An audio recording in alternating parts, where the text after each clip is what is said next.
Meus irmãos e minhas irmãs, iniciemos essa semana, segunda-feira da 19ª semana do Tempo Comum.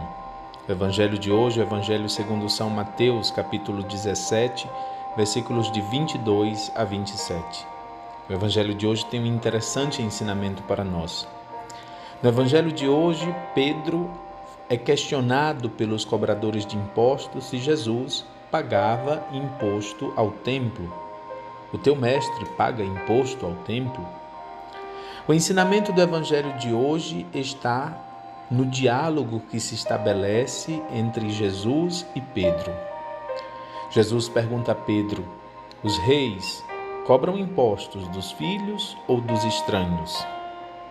A pergunta de Jesus e sua atitude posterior demonstram como ele faz Pedro se encontrar em sua mesma posição, aquela de filho. Jesus é o Filho de Deus. Estava isento de pagar impostos. Mas com sua pergunta, com sua atitude, ele vai demonstrar e vai colocar Pedro na sua mesma condição.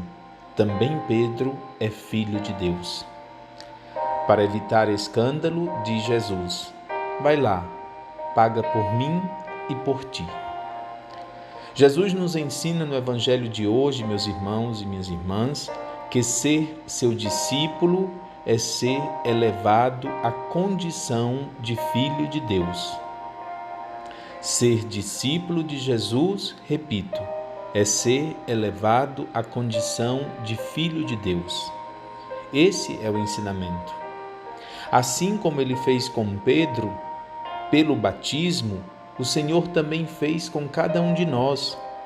Pelo batismo, o Senhor nos fez filhos, nos fez irmãos. Somos chamados dessa forma, meus irmãos e minhas irmãs, a nos comportarmos como verdadeiros filhos de Deus, como verdadeiros irmãos de Cristo, seguidores de Cristo. Que o nosso comportamento e que a nossa vida possam demonstrar essas verdades. Sou filho de Deus, sou irmão de Cristo, todos nós somos irmãos em Cristo e não podemos e não devemos escandalizar ninguém. Acolhamos as 3 sementes. Primeira semente, versículo 27. Mas para não escandalizar essa gente, vai ao mar, lança o anzol e abre a boca do primeiro peixe que tu pescares. Ali tu encontrarás uma moeda.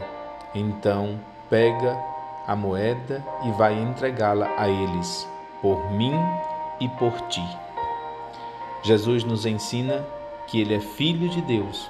Ensina por meio de Pedro que Pedro foi feito Filho de Deus e todos nós, pelo batismo, também fomos feitos filhos no Filho.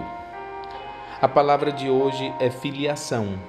É um dom que Deus nos concede, o dom da filiação divina, o dom de sermos filhos de Deus. Ajuda-nos, Senhor, a nos comportarmos e a vivermos como teus filhos, a nos comportarmos e a vivermos como irmãos. Nos interroguemos, terceira semente, meu comportamento no dia a dia é o mesmo que na igreja? Eu me comporto como filho de Deus na igreja, no templo? Eu me comporto como filho de Deus no meu dia a dia? Alguma vez já fui motivo de escândalo para alguém? Meus irmãos e minhas irmãs, que a palavra de Deus hoje nos indicando que somos feitos filhos pelo batismo, nos ajude a viver a todo instante esta filiação divina. Meu abraço, minha bênção, minhas orações por todos vocês. Louvado seja nosso Senhor Jesus Cristo.